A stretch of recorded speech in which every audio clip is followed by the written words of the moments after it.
BRS working president KTR తో UP మాజీ CM Akhilesh Yadav భేటీ అయ్యారు.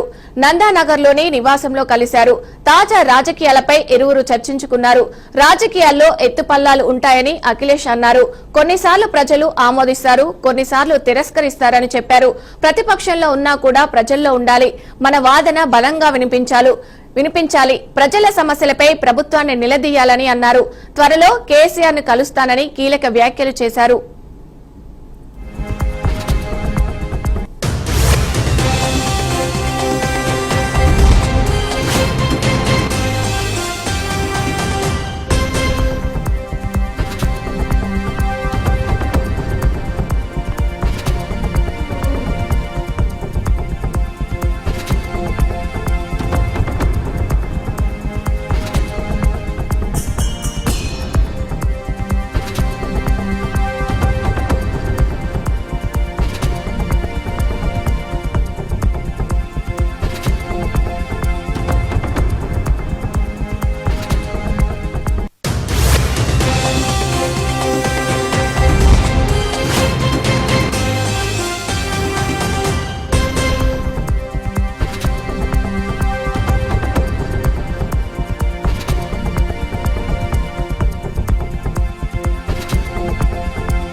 వైఎస్ఆర్ కడప జిల్లాలో జరిగిన ఉప ఎన్నికలపై మాజీ ఎమ్మెల్యే రాచమల్లు శివప్రసాద్ రెడ్డి స్పందించారు. కడప కార్పొరేషన్ మేయర్గా పాక సురేష్ ను ఎన్నుకోవడంలో టీడీపీ పెట్టిన ప్రలోభాలకు ఎవరూ లొంగలేదని అన్నారు. ముద్దనూరు మండలం అధ్యక్షులు ఎన్నికల్లో కూడా ఒక్క ఎంపీటీసీకి 50 లక్షలు ఇస్తామని టీడీపీ ప్రయత్నించారని ఆరోపించారు. ఎవరూ అమ్ముడు పోలేదని రాచమల్లు వ్యాఖ్యానించారు. ఎన్నికలు సజావుగా జరిపిన అధికారులకు ధన్యవాదాలు తెలిపారు. రాబోయే ఎన్నికల్లో కూడా నిష్పక్షపాతంగా వ్యవహరించాలని కోరారు.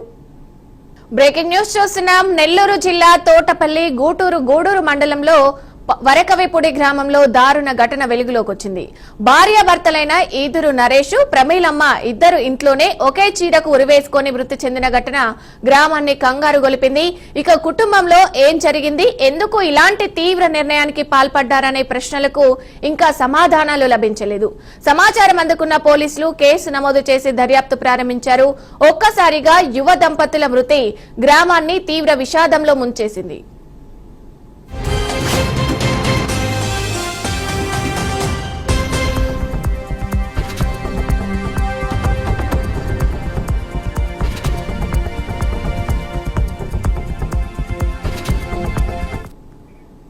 టెక్నాలజీకి, పరిశోధనలకు, ఇన్నోవేషన్లకు ప్రతిష్టాత్మకంగా నిలిచిన విద్యా సంస్థ ఏదైనా ఉంది అంటే హైదరాబాద్ జేఎన్టీయూ అని టక్కున చెప్పవచ్చు.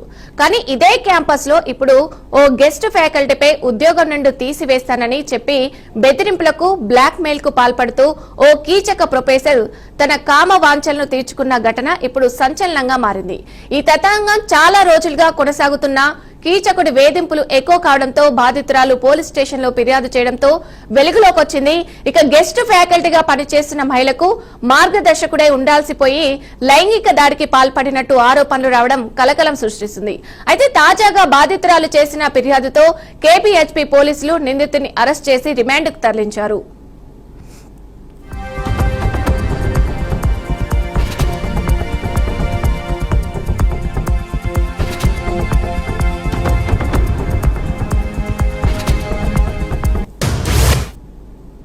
గడప దాటితే భద్రత, ప్రొఫెసర్ ఛాంబర్లోకి వెళ్తే విశ్వాసం. కానీ ఇవే రెండింటి నమ్మకం పోయిన కేసు ఇది.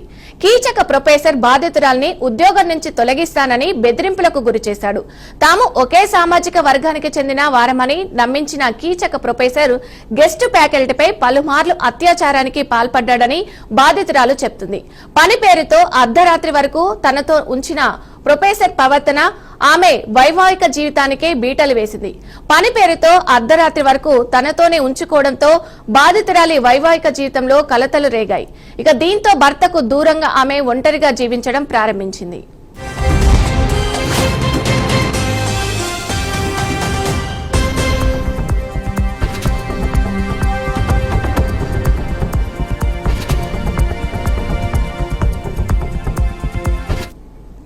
బాధితురాలు ఒంటరిగా ఉండటాన్ని అవకాశంగా తీసుకున్న ప్రొఫెసర్ శారీరకంగా మానసికంగా మరింత వేధించడం మొదలుపెట్టాడు. తన ఛాంబర్లోనే ఆమెపై హత్యాచార యత్నం చేసినట్టు కూడా బాధితురాలు తన ఫిర్యాదులో పేర్కొంది. రోజు రోజుకు వేధింపులు ఎక్కువ కావడంతో తీవ్ర మానసిక వేదనకు గురైన ఆమె ధైర్యం చేసి పోలీసులను ఆశ్రయించింది. ఎంతో పేరుగాంచిన జేఎన్టీయూ ఇప్పుడు భద్రతపై ప్రశ్నలకు అడ్డగా మారింది. ఇప్పుడు అదే టాపిక్ నగరంలో చర్చనీయాంశంగా మారింది.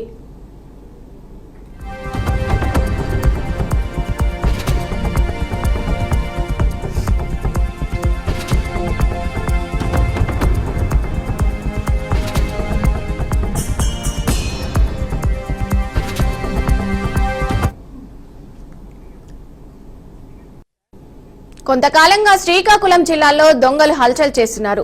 సోంపేట మండలం కేంద్రంలో వరుస దొంగతనాలు చోటు చేసుకుంటున్నాయి.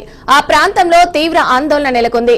గోల్డ్ షాపులు, జనరల్ స్టోర్లు ప్రధానంగా టార్గెట్ అవుతుండటంతో వ్యాపారులు, స్థానికులు భయభ్రాంతులకు గురవుతున్నారు. ఈ పరిణామంపై స్పందించిన పోలీసులు ప్రత్యేక బలగాలను ఏర్పాటు చేసి దొంగల కోసం గాలింపు చర్యలు ముమ్మరం చేశారు. ఇదిలా ఉండగా దొంగతనం చేస్తూ ఓ మహిళ సీసీ కెమెరాకు చిక్కుకోవడం స్థానికుల్లో మరోసారి ఆందోళనను పెంచింది.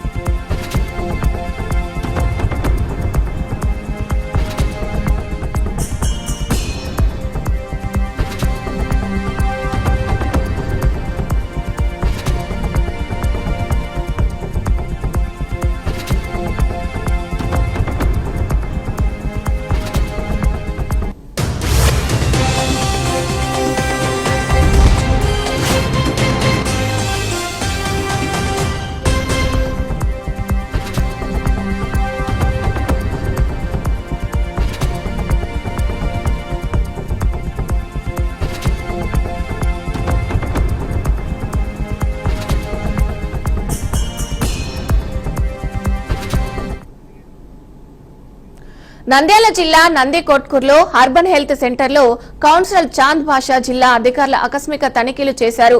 అర్బన్ హెల్త్ సెంటర్లో సిబ్బంది పనితీరుపై ఫిర్యాదులు ఎక్కువగా రావడంతో స్పందించిన అధికారులు హెల్త్ సెంటర్ను తనిఖీలు చేసి రికార్డులను పరిశీలించారు. అనంతరం హెల్త్ సెంటర్లో సిబ్బంది పనితీరుపై అధికారులు అసంతృప్తి వ్యక్తం చేశారు.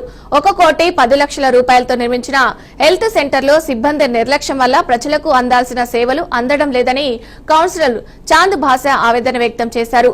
ఇకపై ప్రజలకు సేవ అందకపోతే చర్యలు తప్పవని కౌన్సిలర్ హెచ్చరించారు.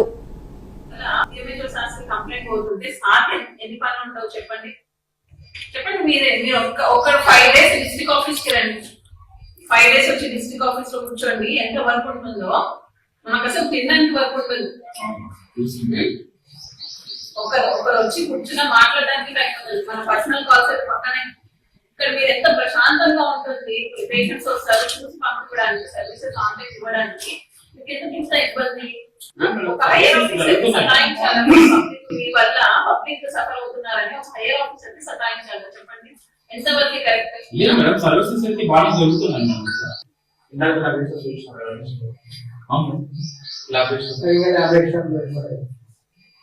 వచ్చి 1 month అయింది.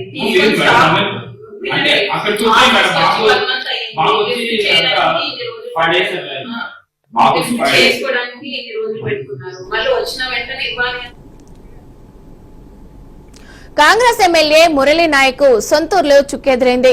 మురళీ నాయక్ సొంత ఊరిలో ఓడిపోయిన ఆయన వదిన కాంగ్రెస్ అభ్యర్థి బూక్య కౌసల్య ఓడిపోవడంతో ఊరి ప్రజలపై ఆగ్రహం వ్యక్తం చేసింది.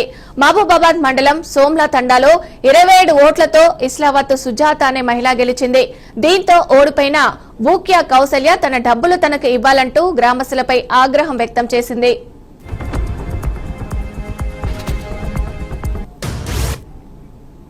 సర్పంచ్ అభ్యర్థిగా బూక్యా కౌసల్య నామినేషన్ వేయగా ఆమెపై 27 ఓట్ల తేడాతో ఇస్లావత్ సుజాత అనే అభ్యర్థి విజయం సాధించింది. దీంతో తనకు ఓటు వేయలేదని ఇచ్చిన డబ్బులు తిరిగి ఇవ్వాలంటూ ఓడిపోయిన అభ్యర్థి ఇంటింటికి వెళ్లి డిమాండ్ చేసింది. డబ్బులు తిరిగి ఇవ్వాలని లేదంటే జెండా పట్టుకొని ప్రమాణం చేయాలని అడుగుతున్నారు. దీంతో గ్రామస్తులు ఓడిపోయిన అభ్యర్థి మధ్య వాగ్వాదం చోటు చేసుకుంది. ప్రస్తుతం దీనికి సంబంధించి వీడియో సోషల్ మీడియాలో వైరల్ అవుతుంది.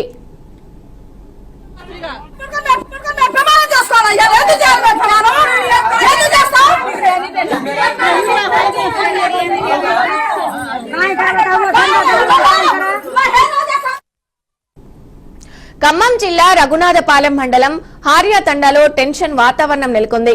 పంచాయతీ ఎన్నికల్లో ఓడిపోయిన స్వతంత్ర అభ్యర్థి మాలోతు రంగాసెల్ టవర్ పైకి ఎక్కి నిరసనకు దిగడంతో 2 గంటలుగా హైడ్రామా కొనసాగింది.